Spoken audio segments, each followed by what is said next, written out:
एक तो जब से ये देख लो ना, हक से सिंगल और सख्त लौंडे का टैग आया ना, हर बुरी शकल वाला लौंडा इस टैग को लेके घूम रहा है। मतलब जिनके माँ बाप कल तक एमसीडी के वैन को देखकर अपने लौंडे को घर में छुपा लेते थे कि कहीं इसको खतरनाक जानवर समझ के ये पकड़ के ना ले जाए, वो लौंडे भी आज इस टैग को अपनी छाती से लगाए घूम रहे। बे मच्छर के झांट, तेरी तो सपने देख रही है सारी सुंदर लड़कियां कि बलगम सा दिखने वाला राजकुमार आएगा और इनको ब्याह कर ले जाएगा। सही मायने में ना इन्हें इस टैग की जरूरत नहीं है, क्योंकि हम में से शायद ही किसी ने कभी देखा होगा कि सुंदर लड़की आके सामने से प्रपोज कर रही हो बुरी शकल वाले लौंडे को, और लौंडा उल्टा कह रहा हो कि बहन तूने शायद ये टैग नहीं देखा, सख्त लौंडा हूं मैं, मेरी ठूठ कैसी भी हो एटीट्यूड बहुत है मुझ में। ऐसा नहीं होता है यार, क्योंकि लौंडे जो होते हैं ना वो शिकारी होते हैं, वो कभी मना नहीं करते। मना करने का सारा राइट सिर्फ लड़कियों के पास होता है। और वैसे भी आपने कभी ये देखा है कि हिरन खुद शेर के सामने चला गया हो, कह रहा हो प्लीज खा लो ना, उल्टा शेर मना कर रहा है कि नहीं तुझे आज मेरा व्रत। तो ऐसी ना लौंडे सिंगल सिर्फ मजबूरी में रहते हैं, जब कोई भी लड़की उन्हें घास ना डाल रही हो। क्योंकि यार देख लो, ऐसे ही हमारे देश में गर्ल बॉय के रेशियो में बहुत डिफरेंस है। उल्टा ये स्मार्ट दिखने वाले लौंडे तो दूसरे के हिस्से का भी लेके घूम रहे।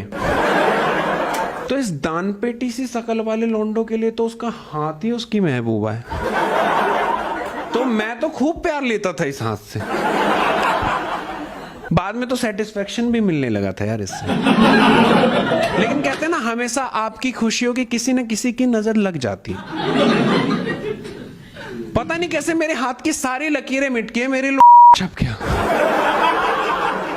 भाई सब लोगों को डॉक्टर जवाब दे देते हैं कि सॉरी अब कुछ नहीं हो सकता, मुझे बाबाओं ने जवाब दे दिया था कि तेरा कुछ नहीं हो सकता। ठरकपन में तो तूने अपनी किस्मत की लकीरें मिटा दी। पर लोगों के किस्मत के लोड़े लगते, तेरे लोड़े के किस्मत लग गए। अकेलेपन में ये क्या पाप कर दिया मूर्ख वाला। मैं इस बात सुन के यार डर गया। मैंने की बाबे तुसी मेरी मदद करो बाबे। और बाबे ये हैंड जॉब तो सब करते हैं ना, तो सिर्फ मेरी लकीरें क्यों मिटी। वो गुस्सा हो गए, कहते साले हार्डकोर मुट्ठल, दिन रात अपने हथियार से खेलता रहेगा तो ये पाप तो होना ही था। चला गया, मेरी नजरों से दूर हो गया। पर यार ऐसे भी देख लो, मुझे थोड़ी ना पता था कि मेरी लकीरें मिट जाएंगी। और वैसे भी अपना हिलाने के लिए मैं लौंडा तो नहीं रख सकता था ना। और वैसे भी इस काम के लिए यार आएगा भी कौन। वो पहले की बात थी कि शोले के ठाकुर को रामलाल मिल गया, अब ऐसे महान पुरुष पैदा नहीं हो रहे। पर बाबा की बात सुन के मैं बहुत घबरा गया। मैं इसका उपाय ढूंढने निकला तो बहुत से बाबाओं ने मुझे उल्टा श्राप दे दिया, क्योंकि मैं जब भी उन्हें अपनी परेशानी बताता था कि बाबे मेरी जिंदगी बर्बाद हो गया, तो मुझसे हाथ की लकीर दिखाने को कहते थे। तो मैं उछल के अपना के हाथ में रख देता था, क्योंकि मेरी लकीरें तो वहीं छपी थी ना। अब गुस्सा हो जाता था कि मैं क्या तुझे यहाँ हैंड जॉब देने के लिए बैठा हूं। अब इस मिसअंडरस्टैंडिंग में कई बाबा ने मुझे श्राप दे दी कि जा तेरे हथियार नष्ट हो जाए। मैंने क्या बात हुई यार, अगर लकीरें नहीं लानी तो मत लाओ, हथियार क्यों नष्ट हो जाए, वो तो सबसे जरूरी चीज है। लेकिन फिर किसी ने सुझाव दिया कि देख सब ठीक हो जाएगा, सबसे पहले तो जाके गर्लफ्रेंड बना ले। मैंने कि यही तो सबसे बड़ी प्रॉब्लम है। अगर इतनी ही आसानी से गर्लफ्रेंड बन रही होती तो आज ये नौबत ही नहीं देखनी पड़ती। क्योंकि यार देखो, एक तो ऐसी मोहल्ले में इतनी इज्जत खराब थी ना कि किसी लड़की को देख भी लू ना तो उधर से माँ बहन की गाली फेंक के मारती है, तो गर्लफ्रेंड क्या घंटा बनती।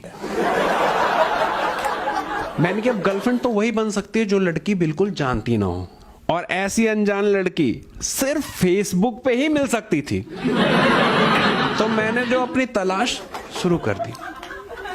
मेरे सजेशन में जितनी भी लड़की आ रही थी ना, सबको आंख बंद करके फ्रेंड रिक्वेस्ट भेजता रहा था, और जब तक नहीं रुकता था जब तक फेसबुक खुद ना बोल दे कि साले ठरकी रुक जा, तेरे आज की ठरकपन की लिमिट क्रॉस हो गई है, अब रहने दे। लेकिन कहते हैं ना, हमेशा आपके मेहनत का फल मीठा ही होता है। मुझे भी मेरी ड्रीम गर्ल मिल गई, उसका नाम एंजल प्रिया था। उसकी बातों ने ना मुझ पे ऐसा जादू करा कि कुछ ही दिनों में ना मुझे उससे इश्क वाला लव हो गया था। अच्छा, इश्क वाला लव समझते हो ना? कोई नहीं, मैं बता देता हूं। जैसे तेज जलती धूप वाला मौसम भी जब आपको सुहाना लगने लगे ना, अरे जैसे नॉर्मली लव में लोग अंधे हो जाते हैं ना, इसमें अंधे के साथ साथ गूंगे और बहरे भी हो जाते हैं।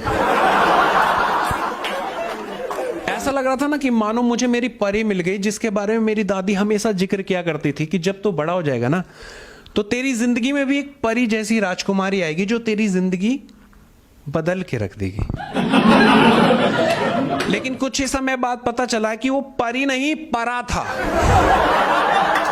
मेरी एंजल प्रिया एक फेक आईडी थी यार, जिसको घनश्याम नाम का एक लौंडा चला रहा था। और ऐसा नहीं है कि मुझे शक नहीं हुआ, पहले भी कई बार इसका शक हुआ था। लेकिन क्या है ना, हम सब प्यार में अपनी चूतियापंती की लिमिट को थोड़ा पुश करते हैं, तो मैंने भी सारी चीजें इग्नोर कर दी।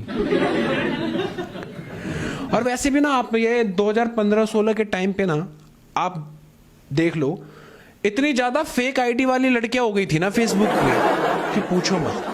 अगर उस वक्त किसी के बाप से पूछ भी लेते ना कि आपका बेटा क्या कर रहा है, तो मेरा बेटा तो जी लड़की बन के लड़कों का दिल बहला रहा है फेसबुक पे, 100 लौंडे फंसा रखे उसने, खूब पैसा कमा रहा है। कईयों का तो रोजगार बन गया था यार ये। लेकिन इन सब में मेरा दिल तो टूट गया था ना, मैं भूल के भी भुला नहीं पा रहा था उसकी बातें। मैं उसकी प्यार में एक जिंदा लाश बन गया था। अगर वो फीमेल भी होती ना तो मैं एडजस्ट कर लेता, लेकिन वो तो कंप्लीट मेल था यार। पूरी जिंदगी अब सिर्फ डांडिया खेल के तो नहीं जी सकते थे ना।